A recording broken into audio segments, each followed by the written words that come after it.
चलिए देखिए, रिएक्ट के लिए हमें क्या क्या प्रिपरेशंस की ज़रूरत है। ठीक है, जैसे हम लोगों ने पीएचपी से हमने सीखा था ना, तो पीएचपी को चलाने के लिए हमें किसकी ज़रूरत होती है? जैम्प की, है ना। सबसे पहले हमें जैम्प इंस्टॉल करना होता है और हमें अपना एक लोकल सर्वर बिल्ड करना होता है। इसी तरह से रिएक्ट चलाने के लिए भी आपको अपने मशीन को एक सर्वर एनवायरनमेंट देने की ज़रूरत है, जिसके ऊपर बेसिकली आपका रिएक्ट रन होगा। तो क्या स्टेप्स रहेंगे? तो आपने नोड का नाम सुना होगा, है ना। जैसे आपका डायनामिक में जो हम लोगों ने सीखा था, हमारा एक बैकएंड लैंग्वेज है विच इज़ पीएचपी। पीएचपी एक वर्सेटाइल है, यानी कि फ्रंट एंड और बैक एंड दोनों में काम करती है ना। ऑनलाइन स्टूडेंट्स, ऑडियो क्लियर है ना? तो पीएचपी बैकएंड में से डेटा कहाँ से देती है? मैं निकाल के माइस्क्यूएल के अंदर से, है ना। वैसे ही जेएस में जितने भी आपके फ्रेमवर्क्स हैं, उनका जो बैकएंड है वो है node.js। ठीक है, क्योंकि हमें जावास्क्रिप्ट बेस्ड काम करना है। हम अगर एंगुलर की बात करें या रिएक्ट की बात करें या vue.js की बात करते हैं, इन सभी का जो बैकएंड सर्वर होता है वो होता है node.js। ये इसके ऊपर रन होते हैं। अब सबसे पहला स्टेप क्या रहेगा आपका? आपने ऑनलाइन आना है, आप यहाँ लिखेंगे डाउनलोड node.js। फर्स्ट लिंक पर आपने क्लिक करना है। इसका मैं आपको यूआरएल शेयर कर रहा हूँ। असद रिक्वेस्टेड डिज़ाइन, असद को पहले ऐड कर लेते हैं और फिर स्टार्ट करते हैं।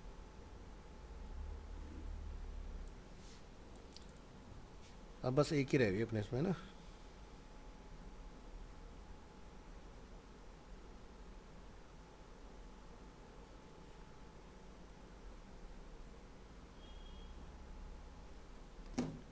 ये हमने आपके ग्रुप में लिंक भेज दिया node.js का। ठीक है, तो यहाँ पर आपको इस तरह का वर्जन मिल जाएगा। तो यहाँ पर आप देखो, I want this version for node.js for window, या आपके पास मैक है या लिनक्स है, कौन सा प्लेटफॉर्म आप यूज़ कर रहे हो और कितने बिट का आपका आर्किटेक्चर अवेलेबल है। तो ये होता है 32 बिट और ये होता है आपका 64 बिट। तो जनरली हम जितने भी लोग विंडो 11 या 10 चला रहे हैं वो सब 64 बिट होती है। कैसे पता चले कि 64 बिट है? तो दिस पीसी के ऊपर आप जब यहाँ से चेक करेंगे तो क्या लिखा आता है? 64 बिट ऑपरेटिंग सिस्टम और x64। तो हम यहाँ पर क्या देख रहे हैं जब लोग लाइव आते हैं? x64। तो मतलब समझ में आ गया, 64 बिट का हमारा आर्किटेक्चर है। अब आपने इसको क्या कर लेना, यहाँ से डाउनलोड जब आप इसको करेंगे तो ये 20-25 MB का होता है, छोटा सा, और बहुत ही इजी टू इंस्टॉल है, मतलब कोई ज़्यादा कॉम्प्लिकेटेड नहीं है। नेक्स्ट नेक्स्ट नेक्स्ट इंस्टॉल हो जाएगा। इंस्टॉल होने के बाद आपने क्या करना है, अपने कंप्यूटर में आना है, CMD कमांड प्रॉम्प्ट। रिकॉर्डिंग है, चल रहा है। यहाँ पर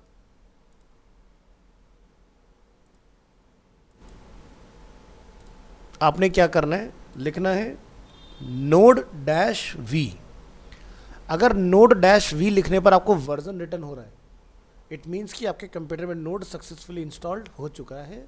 और अगर आपको नहीं आ रहा है इसमें, इट मीन्स कि आपका इंस्टॉल नहीं हुआ है। तो मेरे पे क्या लिखा है? 20.9.2 और यहाँ पर क्या है? 20.12.2। तो नोड का लेटेस्ट वर्जन आ चुका है। तो आप लेटेस्ट डाल लो, पुराना डालो, कोई प्रॉब्लम नहीं। आप लेटेस्ट के साथ जाओ जो अभी राइट नाउ अवेलेबल है। तो आप यहाँ से अलग अलग वर्जन चूज़ कर सकते हो। देख रहे हैं, काफ़ी बड़ी लिस्ट है हमारे पास, स्टार्ट से लेकर टिल डेट तक जितने अवेलेबल हैं। ठीक है, तो ये कहाँ से ओपन हुआ? हमने यहाँ पर लिखा विंडो R और हमने यहाँ पर रन किया CMD stand for command prompt.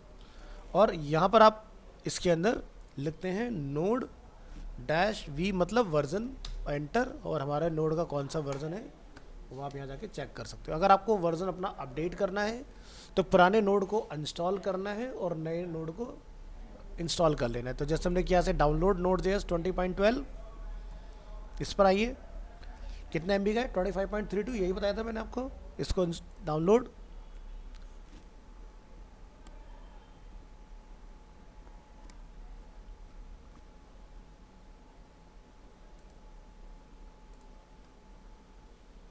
Car dealer,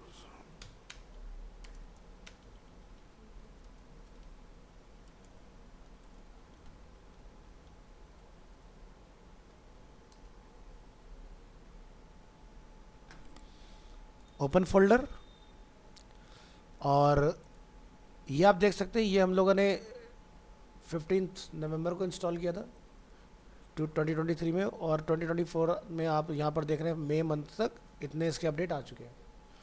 चलिए रन करेंगे इसको।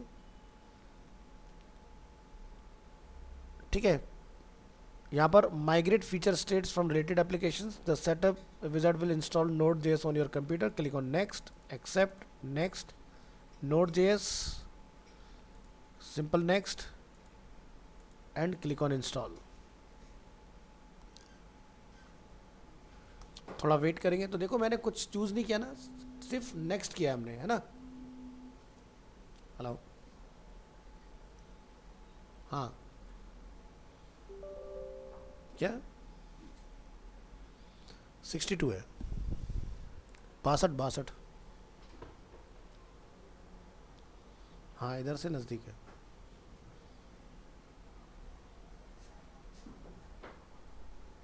हाँ okay.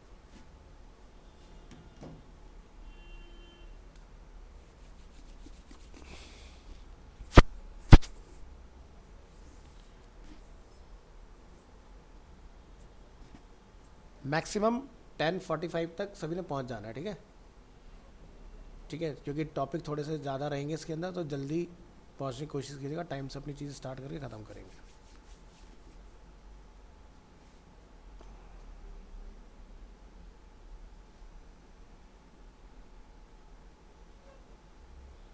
Node.js has been successfully installed.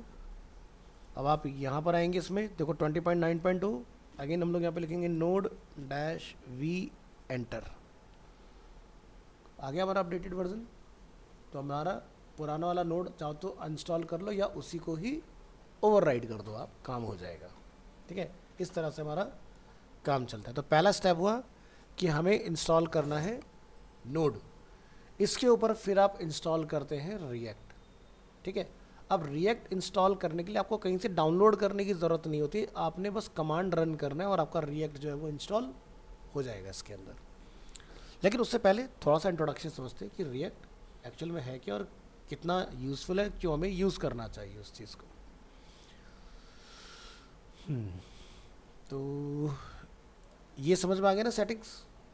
वैसे तो ये ऑटोमेटिकली डिटेक्ट कर लेगा आप किस तरह के ऑपरेटिंग सिस्टम के ऊपर हो। विंडो में हो तो विंडो अपने आप लिखा आ जाएगा, अगर एप्पल चलाओगे तो एप्पल अपने आप आएगा लिखा हुआ, और लिनक्स अगर चलाएगा तो लिनक्स आपका लिखा हुआ आ जाएगा उसके अंदर। लिंक आपके पास भेज दिया गया, देखिएगा इस चीज़ को। चलिए ओपन करेंगे VS कोड और यहाँ से हम लोग स्टार्ट करेंगे इसके अंदर। एक नया बनाइए VS कोड, और VS कोड तो सभी को चलाना आता है ना। यहाँ से चूज़ करेंगे ओपन फोल्डर, अपना बैच टाइम है MWF, हमारा बैच टाइम है 12 to 1:30, और नहीं 10:30 to 12, ये तुम्हारा वाला ही बैच होगा। हाँ, इसमें जाके हम लोग बना देंगे अपना रिएक्ट JS के नाम से फोल्डर। पहले रिएक्ट पढ़ेंगे फिर नोड पढ़ेंगे, दोनों ही पढ़ेंगे हम लोग। ठीक है, वैसे आपके कोर्स में रिएक्ट दिया हुआ है, लेकिन दोनों को सीखना ज़रूरी है, क्योंकि रिएक्ट है सिर्फ और सिर्फ फ्रंट एंड को डेवलप करने के लिए, और नोड है फ्रंट एंड के साथ बैक एंड को कनेक्ट करने के लिए। ऐसा समझो जैसे PHP में आपने जब तक MySQL नहीं किया था तो PHP फ्रंट एंड पर चल रहा था। जिस दिन आपने MySQL सीख लिया तो PHP front end back and दोनों के साथ कम्युनिकेट कर रहा है, यानी कि यूज़र लॉगिन हो रहा है तो बैक एंड से चेक भी हो रहा है, तो बैक एंड वाला जो पार्ट है इस यहाँ पर जो रहेगा वो नोड है। ठीक है, तो यहाँ से बनाएंगे फोल्डर, आज डेट होगी 01/05/24, और इसमें जाकर हम लोग डिफाइन कर लेंगे अपनी file. First topic react intro,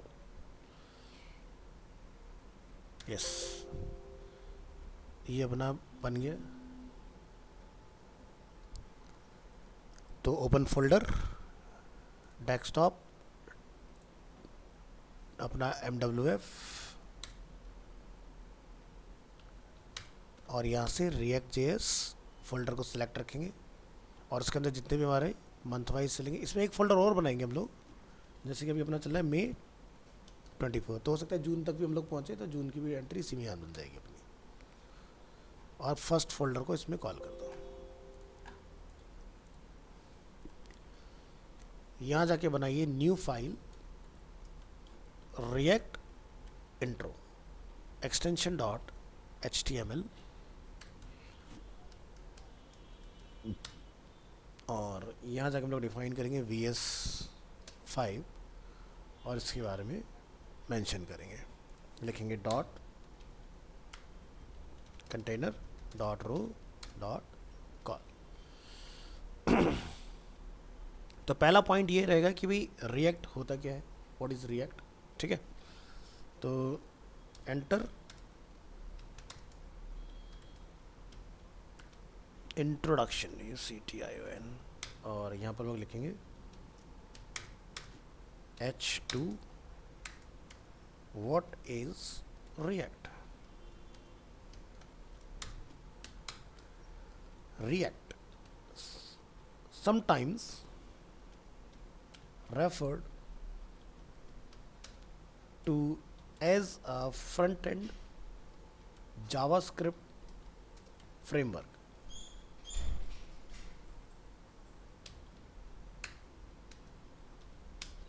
Is a JavaScript library created by world famous social media platform Facebook. ठीक है, तो आपकी जो रिएक्ट है इसको जो डेवलप किया गया है वो फेसबुक के थ्रू किया गया है, और इससे पहले जो हम लोगों ने फ्रंट एंड बैक एंड में पढ़ा था PHP, वो भी फेसबुक ने ही लिखा है इसका कोड, है ना। तो देखो होता क्या है ना, बड़ी कंपनियां क्या करती हैं, अपना सोल्यूशन निकालने के लिए टेलर मेड अपनी खुद की एक लैंग्वेज लिख डालती हैं, क्योंकि वो वर्ल्ड के बड़े से बड़े डेवलपर हायर करते हैं, और अपनी रिक्वायरमेंट के साथ जितना मुझे चाहिए उतना अपना कोड लिख के वो लोग एक नई चीज़ को इंट्रोड्यूस कर लेते हैं। तो जैसे गूगल है, गूगल ने बहुत पहले एक लाइब्रेरी लिखी थी विच इज़ jQuery। ठीक है, जावास्क्रिप्ट सभी लोग यूज़ करते हैं, लेकिन जावास्क्रिप्ट के साथ प्रॉब्लम ये था कि वो किसी ब्राउज़र में काम करता था, किसी में नहीं करता था। ठीक है, अब इस प्रॉब्लम का सॉल्यूशन गूगल को तो अपना स्टैंडर्ड सेट करना था ना पूरी दुनिया में, कि भाई आप इसको यूज़ करो आपकी प्रॉब्लम खत्म हो जाएगी। तो उन्होंने बनाया उसके लिए jQuery, जो कि बहुत लंबे टाइम तक चला, स्टिल अभी भी यूज़ में है, बट उतना ब्रॉड लेवल पर नहीं, जो कि jQuery के भी और एडवांस लेवल अवेलेबल है आज की डेट में। तो जैसे हम लोग जो रिएक्ट पढ़े, तो हमने एक लैंग्वेज का नाम सुना वनीला। तो रिएक्ट जो है वो jQuery और जावास्क्रिप्ट का कॉम्बिनेशन है, जो कि जिसका नाम हो गया vanilla.js। ठीक है, तो गूगल ने, जैसे फेसबुक ने अपनी फ्रंट एंड डेवलपमेंट के लिए एक लैंग्वेज लिखी रिएक्ट, तो गूगल ने भी अपनी एक लैंग्वेज लिखी जिसका नाम था angular.js। तो गूगल जितना चलता है पूरा का पूरा वो चलता है एंगुलर के ऊपर। ठीक है, तो गूगल ने दो लैंग्वेज लिखी, one is AngularJS and other is angular. AngularJS 2012 में प्रोजेक्ट स्टार्ट हुआ, और 2020 में आके वो ऑफिशियली बंद हो गया, शट डाउन कर दिया गया उस प्रोजेक्ट को। लेकिन गूगल ने साथ में AngularJS के एंगुलर को भी लिखा। उन्होंने बोला 2020 का कोई भी AngularJS पे वेबसाइट ना बनाए, वो एंगुलर में बनाए। और तुम्हारे जो कोर्स में दिया हुआ है टॉपिक वो है एंगुलर, तुम में से भी सबके में नहीं है, किसी के में है किसी के में नहीं है, बट हम सबको पढ़ा रहे हैं। ठीक है, तो एंगुलर जो है बहुत आउटडेटेड हो गया, JS जो आपके कोर्स में है, तो हम आपको इसलिए पढ़ा रहे हैं React.js। React.js लेटेस्ट है, मार्केट में सबसे ज़्यादा जॉब्स हैं। तो पॉइंट ये आता है कि क्या हमें उसमें जॉब मिलेगी या नहीं मिलेगी। आंसर है नो। क्यों नहीं मिलेगी? क्योंकि हम लोग ना तो BTech है ना BC है, बट हाँ कर रही हो तो तुम्हें बेनिफिट मिल जाएगा उस चीज़ का। ठीक है, फ्रंट एंड के अंदर। तो जिनका टेक्निकल बैकग्राउंड नहीं होगा ना, उनके लिए दिक्कत रहेगी उसमें। तो अब क्या कर सकते हैं, तो मान लो कि आपने किसी भी ऑर्गेनाइजेशन में 2 से 3 साल as a website designer developer serve किया, रिएक्ट आपको आती है, तो आप बहुत इजीली उसी कंपनी में इंटरनली प्रमोट हो सकते हैं बिना किसी टेक्निकल डिग्री के। ठीक है, तो इसलिए सीखना ज़रूरी है, और आज की डेट में इसकी डिमांड भी है मार्केट के अंदर।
Next, react is a tool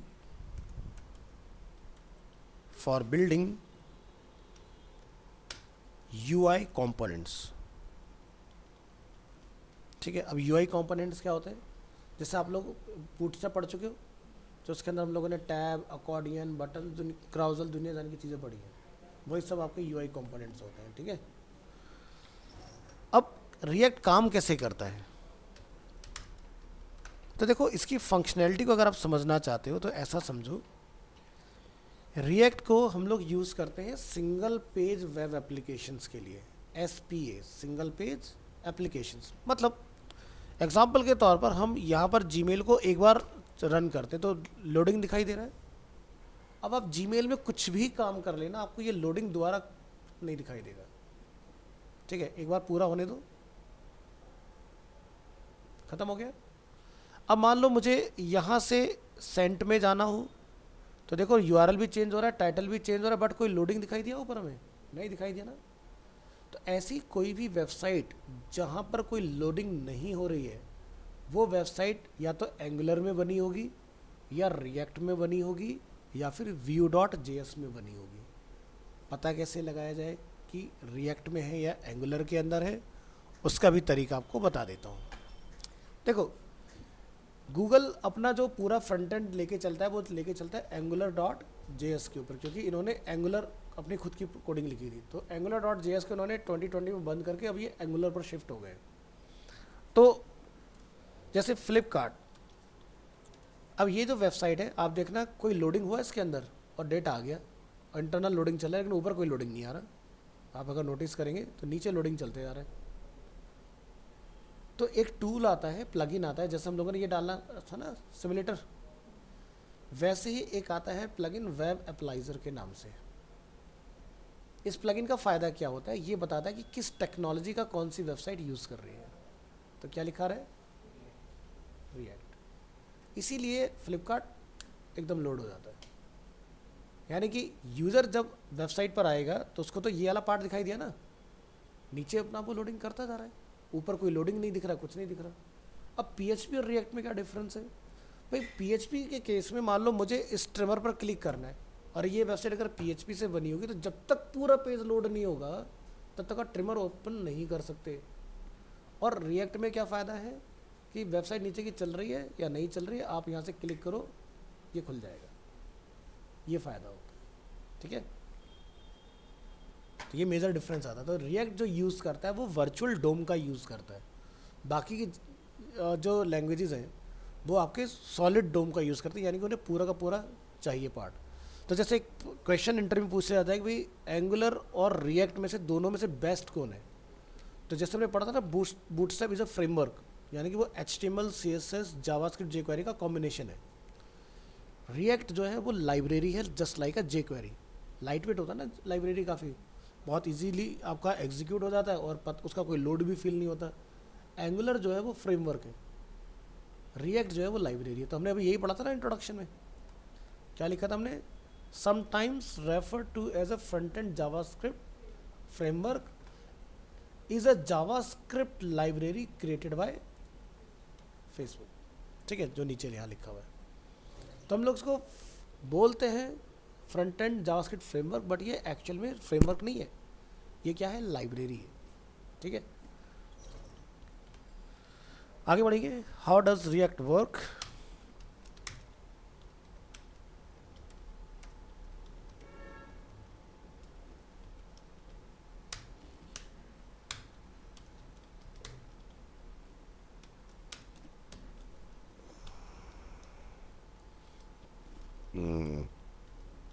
React creates a virtual DOM in memory.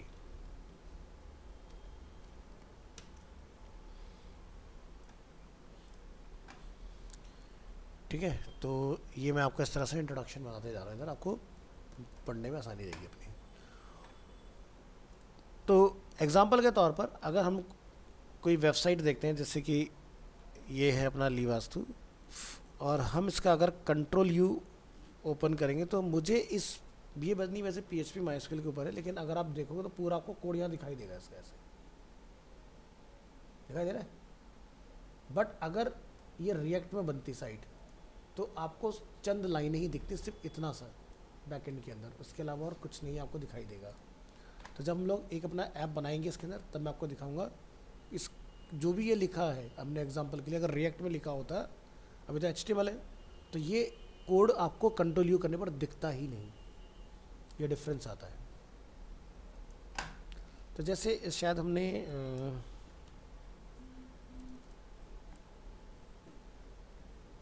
कहीं कुछ लाइव किया था, मैं जरा एक बार देख लेता हूँ।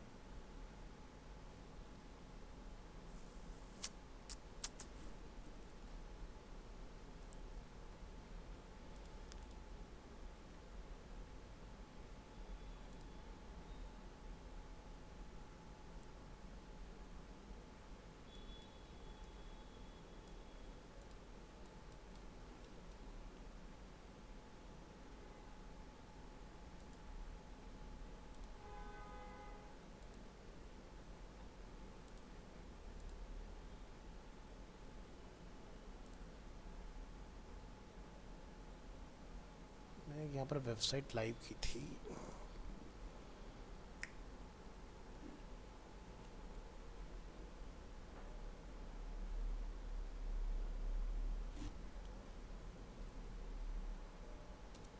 चलो एक बार लॉगिन कर लेते हैं, यहाँ से पता चल जाएगा।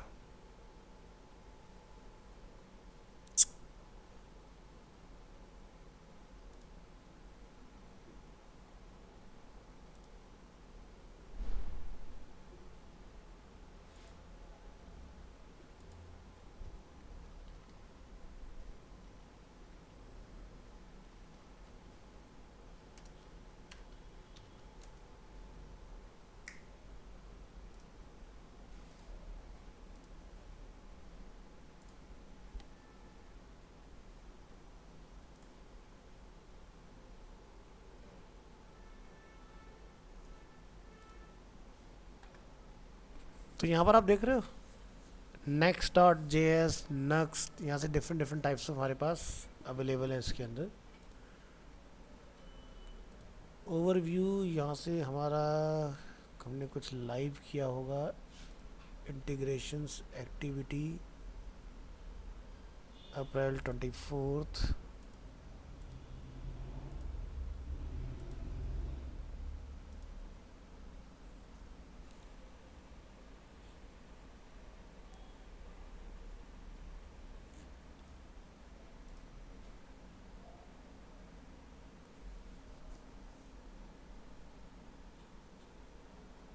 मैंने हटा दिया था क्या बाद में?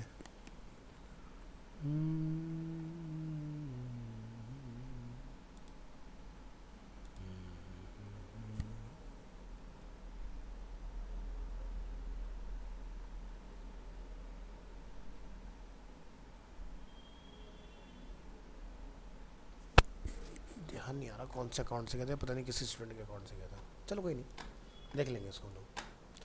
यहाँ पर आइए इंट्रोडक्शन में। तो लिखिए इसके बारे में, instead of manipulating the browser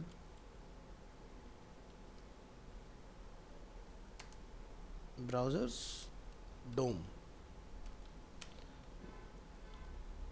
directly, React creates a virtual DOM in memory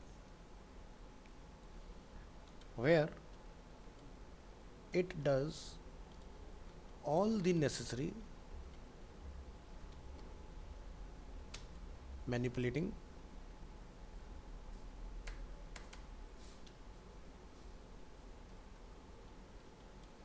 before making the changes in the browser DOM.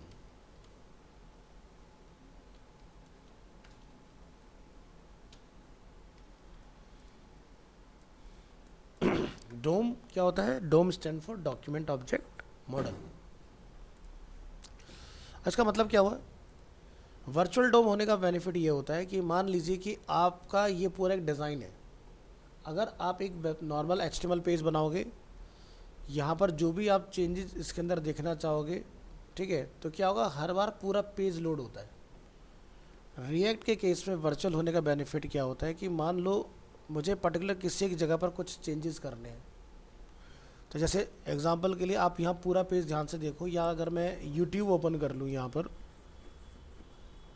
एक बार लोडिंग होने दीजिए और डिफरेंस समझने की कोशिश करें आप। Loading complete. अब मान लो मुझे यहाँ से शॉर्ट्स में जाना है, ठीक है, एग्जांपल के लिए हमने यहाँ से क्लिक किया, तो आप देख रहे हो सिर्फ उतना पार्ट चेंज हुआ, बाकी ये पार्ट मेरा एज इट इज रह गया। डिफरेंस समझ आया? दोबारा ध्यान से देखना, कोई भी लोडिंग नहीं होगी ऊपर नीचे कहीं पर भी, सिर्फ URL टाइटल वगैरह चेंज होंगे और सिर्फ इतना मैटर आपका चेंज हो गया। तो कब चेंज हुआ? जब बेसिकली हमें रिक्वायरमेंट है, ऐसा तो नहीं कि ऑटोमेटिकली चेंज हो गया। तो अगर ये ऐसे ना बन के एक HTML पेज होता है या PHP पेज होता है, और जब आप यहाँ से शॉर्ट्स पर क्लिक करते तो पूरा पेज रीलोड होता है आपका, और उस केस में क्या होता है, सर्वर पर आपकी रिक्वेस्ट जाएगी। अब सोचो कि at the same time millions of viewer आपके यही काम कर रहे हैं, तो आप सर्वर कितना भी तगड़ा क्यों ना लगा लो, आपकी वेबसाइट स्मूथ नहीं चलेगी, आपकी वेबसाइट पर लैग रहेगा, कस्टमर क्लिक अब कर रहा है, रिजल्ट बाद में आएगा।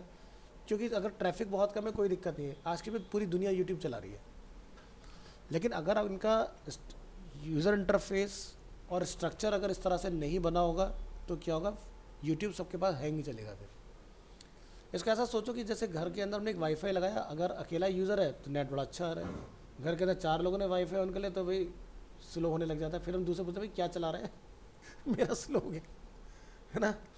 सेम वैसे ही होता है ऑनलाइन वाले के साथ भी, कि अगर 100 लोग लाइव हैं और उसके बाद में जो लोग लाइव आएंगे, तो जैसे 10 लोग और ऐड होंगे तो बाकी सब के साथ भी वही दिक्कतें आनी स्टार्ट हो जाएंगी। यानी कि क्लिक कर रहे हो, पेज स्मूथ स्क्रॉल नहीं होगा, जर्क होगा, लैग रहेगा, काम सही से नहीं होगा।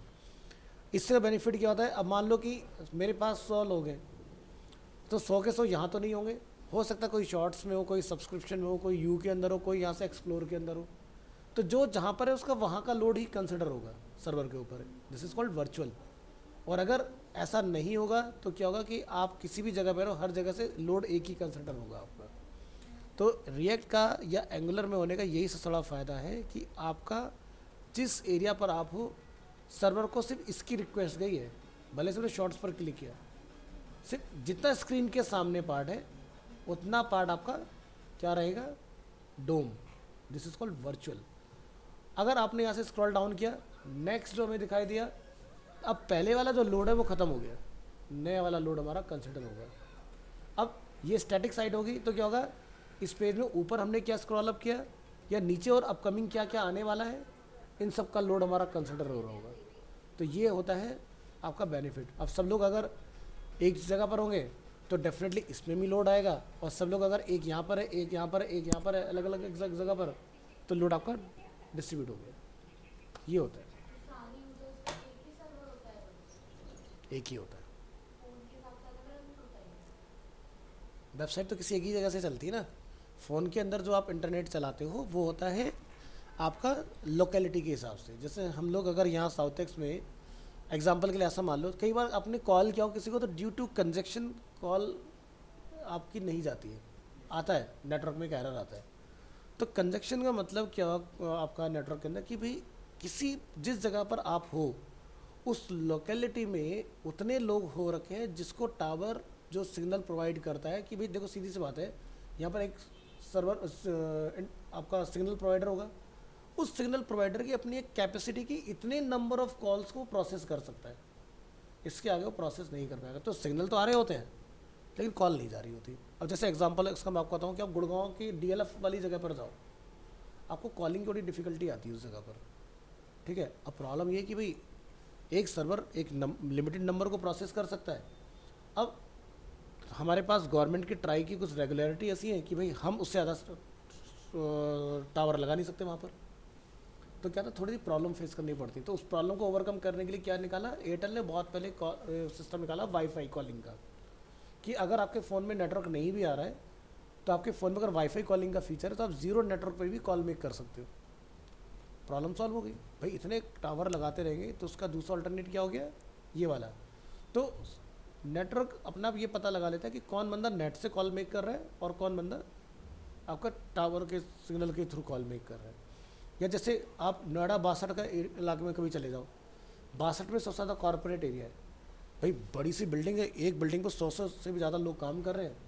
तो एक ही जगह पर इतने सारे लोगों का टावर हमारे पास लिमिटेड है, लेकिन हम लोग बड़े हाईफाई एरिया के अंदर, लेकिन फिर भी कॉल वहाँ पर नहीं लगती। नोएडा के अंदर ये बड़ी प्रॉब्लम है। तो ये क्यों आती है प्रॉब्लम्स, क्योंकि लोग ज़्यादा है, डिस्ट्रीब्यूशन जो है वो कम है।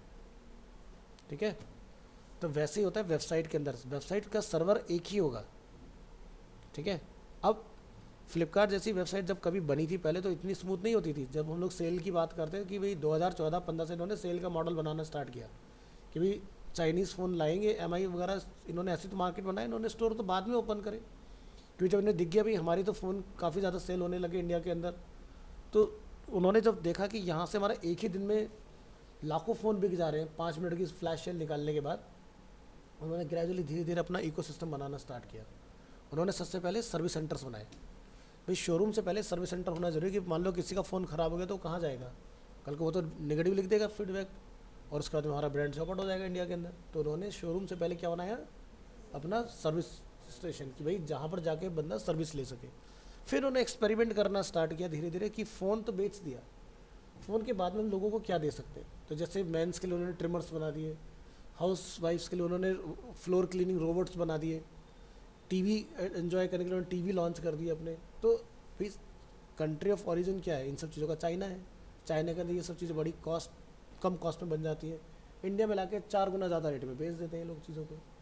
ठीक है, तो इस तरह से एमआई सक्सेसफुल हुई इंडिया के अंदर, शाओमी। ठीक है, एक कंपनी उसके टक्कर में और थी, जियोनी का, अगर आपने नाम सुना हो। ठीक है, बड़े कमाल के फ़ोन आते थे, एकदम पतले पतले फ़ोन जिसका जवाब नहीं, लेकिन वो अपना इकोसिस्टम नहीं बना पाए। तो उनकी प्लानिंग गलत थी। उन्होंने फ़ोन बनाने के बाद में सीधे शोरूम खोलने का सोचा। भाई शोरूम तो बात की बात थी ना, पहले तो फ़ोन तो बेचो। अब इन्होंने उल्टा किया, इन्होंने फ़ोन बेचे ऑनलाइन, स्टोर में कोई इन्वेस्टमेंट नहीं, सीधे सर्विस सेंटर। सर्विस सेंटर, अब जैसे मान लो कि ये एक ऐसा फ्लोर है जिसके अंदर शॉप्स है बहुत सारे, है ना। तो सर्विस सेंटर तो बंदा पहुँचेगा ही पहुँचेगा भाई, उसकी मजबूरी है, कहीं भी खुलाओ, ढूंढेगा, 10 लोगों से पूछे भाई सब कहाँ है सर्विस सेंटर। शोरूम मांगता है on road presence, service centre on road presence नहीं मांगता है। यानी कि यहाँ पर वो वाली बात हो गई कि शोरूम के केस में हमें कस्टमर के पास जाना पड़ता है, सर्विस सेंटर केस में कस्टमर को हमारे पास आना पड़ता है। तो सस्ती सी जगह कहीं भी बैठ जाओ गली कोने में, भाई जिसको ठीक कराना है ढूंढेगा तुम्हें अपने आप। वो तो ग्राहक तो बन ही चुका है ना, मजबूरी है उसकी। लेकिन जब आप कोई चीज़ बेचते हो तब आप अंदर बंद होकर नहीं बैठ सकते, तब आपको सामने आना पड़ेगा। तो यानी कि इन्होंने कॉस्ट ऐसे बचे, और उस कॉस्ट से इन्होंने पूरा का पूरा इकोसिस्टम बना डाला अपना। आज की डेट में शाओमी जो है मार्केट को बहुत तगड़ा इन्फ्लुएंस करता है भाई। जिसका कुछ बजट नहीं है शाओमी का जाके ले लो, उसके अंदर परफॉर्मेंस फ़ोन भी आते हैं और नॉर्मल फ़ोन भी आते हैं, और बजट फ्रेंडली है सबसे बड़ी चीज़। अब वहीं पर वही फ़ोन के सारे फीचर्स अगर आप सैमसंग में लेने जाओगे 1.5 लाख रुपये का, वही फ़ोन के फीचर्स आप उसमें जाते लेने 40-50 हज़ार में फुल्ली लोडेड मिल जाएगा। 120 मेगापिक्सल, सॉरी 120 वाट की चार्जिंग भी मिल जाएगी तुम्हें, उसके अंदर 100 मेगापिक्सल्स का कैमरा भी मिल जाएगा, सब कुछ है। 12 GB की रैम भी मिलेगी, 1 TB का स्टोरेज भी मिल जाएगा तुम्हें। वो भी तो किया था कि फ़ोन कोई भी हो, अगर उसमें चल गया तो फॉर्मेट दूसरे फ़ोन का सेम फ़ोन में एमआई में चला देना। एमआई में जैसे फिर वो गेमिंग फ़ोन जो इसके होते हैं।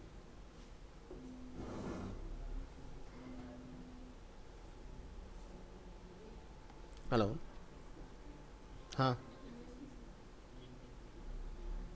क्या, ठीक है मैं चेक करता हूँ अभी क्लास में। अच्छा ठीक है, ओके ओके।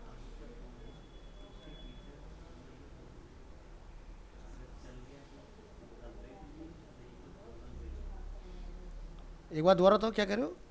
जैसे आसूस के फ़ोन थे, गेमिंग फ़ोन, हाँ तो उनका फीचर एमआई के में क्या करते थे कि एमआई में फ़ोन में वो कर देते थे, जो आसूस के फ़ोन में चल रहा है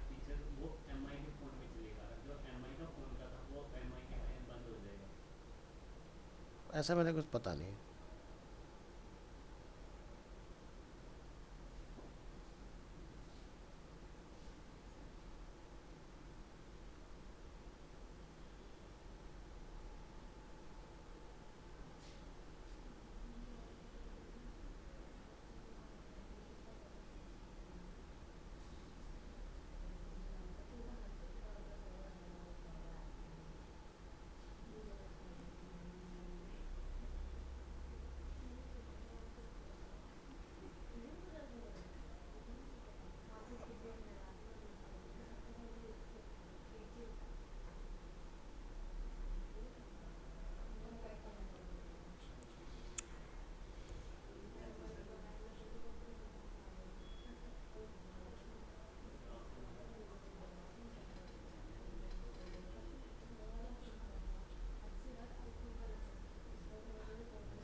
चलिए,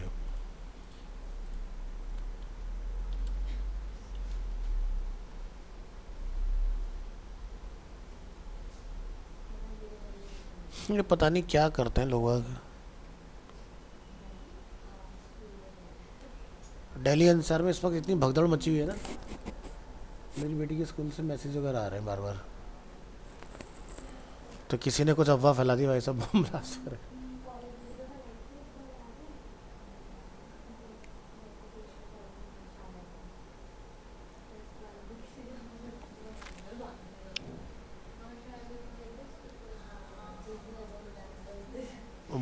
आज बॉम्ब की थ्रेट मिली है over 60 Delhi Noida schools children's and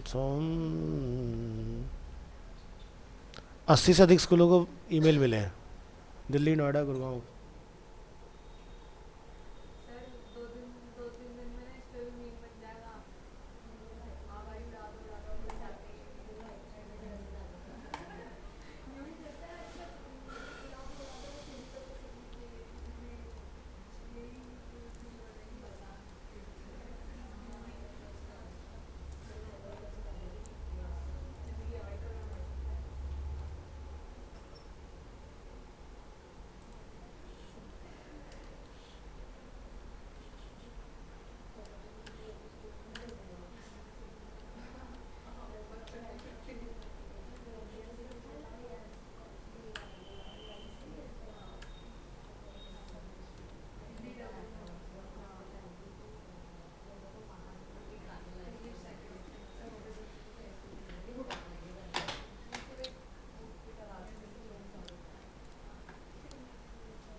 चलिए आगे बढ़ते हैं।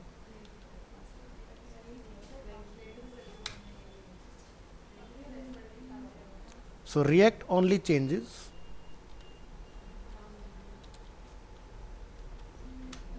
what needs to be updated or changed। तो जितना पार्ट आपके पेज में नया होगा सिर्फ उतना ही पार्ट आपका बैकएंड से आएगा। ये नहीं कि आपने रिक्वेस्ट किया तो पूरा का पूरा पेज ही लोड होगा। जितनी नई इन्फॉर्मेशन आपके उस लिंक के ऊपर अवेलेबल होगी सिर्फ उतना ही पार्ट वहाँ से सर्वर से आपको रिटर्न हो जाएगा। React finds out what changes have been made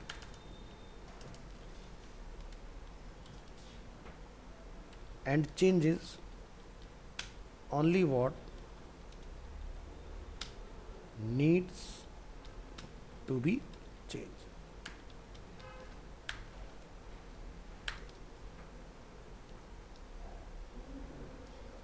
बात करेंगे इसकी हिस्ट्री के बारे में. React.js history.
तो रिएक्ट जेएस तो आपका इनिशियल रिलीज़ हुआ था, ठीक है, वो हुआ था आपका मई 29 2013 के अंदर.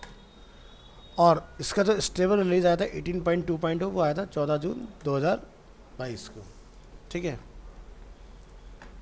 तो यहाँ आते हैं, इसके बारे में कुछ लिख लेते हैं.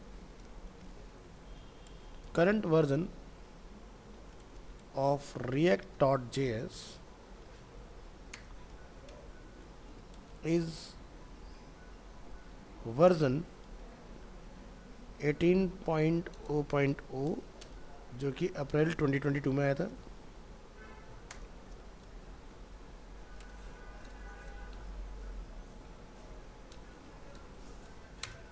And initial release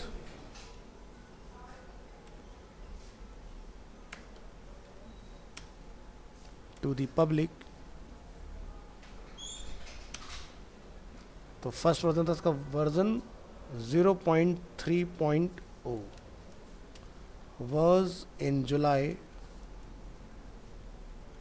2013.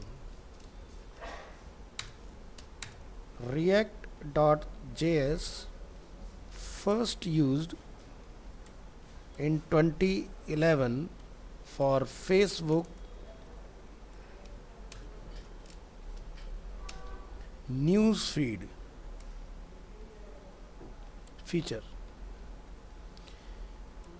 ये फीचर वो पार्ट था, पहले फेसबुक में क्या होता था कि लिमिटेड स्क्रॉल होता था, फिर उसके बाद में एक टाइम आया 2011 के टाइम में कि आपका इन्फिनाइट स्क्रॉल आ गया, यानी कि जिस दिन से लेके प्रोफाइल बनी है टिल डेट तक का आप पूरा का पूरा जर्नी देख सकते हो अपनी टाइमलाइन के अंदर। आज की डेट में आप थक जाओगे, स्क्रॉलिंग ख़त्म नहीं होगी। तो यही है आपका वो फीचर न्यूज़ फीड जो कि रिएक्ट पर बना है। ठीक है,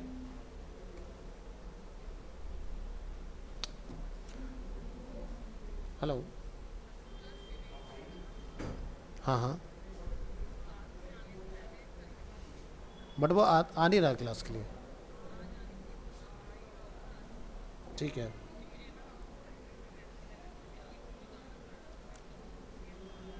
ठीक है, तो मैं इनके पास भेज दूंगा।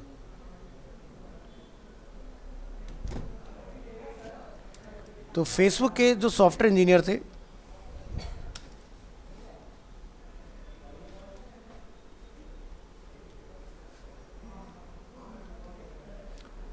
Jordan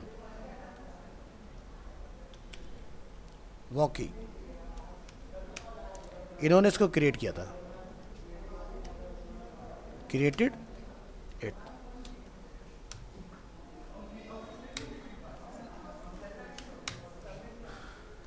current version of create react app is version 5.0.1 जो कि अप्रैल 2022 में आया है। तो देखो वैसे वर्जन चल रहा है 18, लेकिन जब लोग npm से कमांड चलाते हैं ना इंस्टॉल करने का, जैसे इसको ऐसा समझो कि दो तरह के रिएक्ट अवेलेबल हैं। एक की जो हम लोग बूटस्ट्रैप की तरह CDN लगाते हैं, एक दूसरा होता है जो हम लोग npm नोड पैकेज मैनेजर से इंस्टॉल करते हैं। इसको ऐसा समझो जैसे आप लोगों ने जब बूटस्ट्रैप सीखा, तो बूटस्ट्रैप जब लोग चलाते हैं ना तो दो चीज़ें हमें दिखती हैं।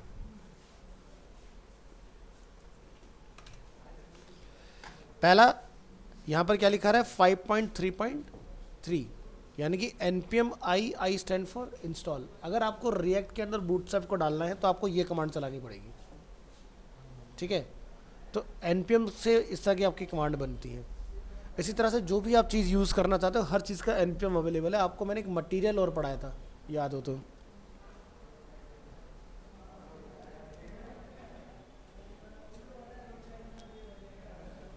तो नीचे कहीं आओगे तो इसका भी आपको मिलेगा नोट। यहाँ पर जाइए गेटिंग स्टार्टेड, तो देखो एक लिंक है और इसका भी हमें कहीं ना कहीं npm मिलना चाहिए। ये देखो ये रहा npm, दिखाई दे रहा है। तो जनरली फ्रंट एंड के अंदर जब लोग लैंग्वेज में काम करते हैं तो ज़्यादातर चीज़ें जो चलती हैं आपकी वो npm से चलती हैं। तो रिएक्ट दोनों तरह से पॉसिबल है। हम चाहे तो एज अ CDN ऐसे भी लिख के चला सकते हैं और चाहे तो हम लोग npm से भी चला सकते हैं। तो पॉइंट यह था कि दोनों में बेस्ट क्या है। बेस्ट जो है वो है npm, जो कि आपको नोड की ज़रूरत तो पड़ेगी ही पड़ेगी। सो नोड पैकेज मैनेजर के फॉर्म में आपने इसको यूज़ करना है। आगे बढ़ेंगे।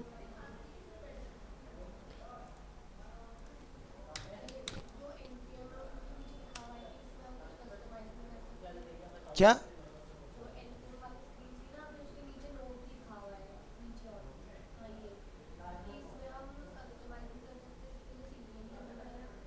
हाँ, इसके अंदर आप नहीं कर सकते, लेकिन उसके अंदर जब हम लोग रिएक्ट में जाएंगे तो वहाँ पर तरीका होता है। लेकिन हमारा काम यहाँ पर इसको मटेरियल को सीखना नहीं, मैंने आपको एग्जांपल दिखाया है इसका, हम रिएक्ट की बात कर रहे हैं, ठीक है। ये तो मैंने आपको एग्जांपल दिखाया कि हर चीज़ का एनपीएम आता है। यहाँ जाएंगे, लिखेंगे create react app includes built tool such as Webpack, Babel and ESLint। अब ये सारी चीज़ें क्या है, सपोर्टिंग फाइल्स हैं इसके अंदर। जैसे हम लोग कोई लैंग्वेज के ऊपर काम करते हैं तो उसमें CSS, JS अवेलेबल होते हैं, उसी तरह से आपके इस कमांड के साथ ये सारी चीज़ें इंक्लूड है। यानी कि बेबल आपका रन टाइम पर काम करता है, वेब पैक आपका तब काम करता है जब आप कोई पूरा प्रोजेक्ट बना के उसको फाइनल पब्लिश करते हो। तो इस तरह से आपका यहाँ से निकल गया चीज़। और ESLint आपका ECMA 6 को सपोर्ट करता है। इसके अंदर ECMA 6 2015 में JS का एक अपडेट आया था कि उसमें उन्होंने बहुत सारी चीज़ें जो JS की पुरानी थी उनको डेप्रिकेट किया और नई चीज़ों को उन्होंने इसके अंदर राइट किया। तो जैसे हम लोग क्या करते हैं, लूप के लिए फॉर लूप का यूज़ करते हैं। तो ECMA 6 में लूप का एक नया मेथड आया विच इज़ मैप। मैप के थ्रू हम लोग चीज़ों को कर सकते हैं। तो मैं आपको पूरा इसमें ES6 डेडिकेटेड अलग से पढ़ाऊंगा कि नए फीचर्स क्या है हमारे, क्योंकि रिएक्ट जो बेस्ड है पूरा ES6 के स्टैंडर्ड पर बेस्ड है। तो ये था इसका छोटा सा एक इंट्रोडक्शन, ठीक है, जो कि आपने जब इंटरव्यू वगैरह के लिए जाओ तो थोड़ा सा एक नज़र डाल लेना है इसके ऊपर, ठीक है, कौन सी चीज़ें क्या क्या है इसमें। नेक्स्ट, आपको अगर रिएक्ट में काम स्टार्ट करना है तो वो पार्ट अब हम लोग नेक्स्ट क्लास से करेंगे। आज की क्लास में ज़्यादा कुछ हुआ नहीं हमारा, बट एक बिगिनिंग हो गई है। तो ऐप कैसे बनती है वो आपको बताएंगे। सारा काम इसी से होगा, CMD से। जो भी आप काम कराना चाहोगे सब यहीं से पॉसिबल होगा, ठीक है। तो एक तो होता है CMD वहाँ से, या फिर दूसरा ऑप्शन होता है टर्मिनल नीचे से। जो कमांड प्रॉम्प्ट आप वहाँ देखते हो वही सेम कमांड प्रॉम्प्ट यहाँ पर भी है। सारे काम हम लोग यहाँ से भी ले सकते हैं। जैसे आप यहाँ जाके लिखोगे node-v, ठीक है, तो यहाँ पर अभी हम लोग मेन फोल्डर के अंदर है, आपको बिल्कुल बाहर आना पड़ेगा। इसको हम लोग इस तरह से डिफाइन करते हैं, जैसे कि cd डॉट डॉट, तो आप देखो रिएक्ट के फोल्डर से बाहर आ गए, cd डॉट डॉट, तो आप टाइम से बाहर आ गए। अब आप अपने MDLF के फोल्डर पर आ गए, MDLF से बाहर आ गए। अब हम लोग डेस्कटॉप पर आ चुके हैं। अब हम लोग बिल्कुल यूज़र पर आ चुके हैं। तो यहाँ जाके जैसे आप कमांड लिखेंगे, ठीक है, इस तरह से, तो आपका 20 पॉइंट, तो मतलब पूरा टर्मिनल जो हम लोग यहाँ इससे चला रहे हैं वही सेम काम हम लोग इसके अंदर कर सकते हैं। अलग से खोल के रखने की ज़रूरत अपने को नहीं है इसके अंदर।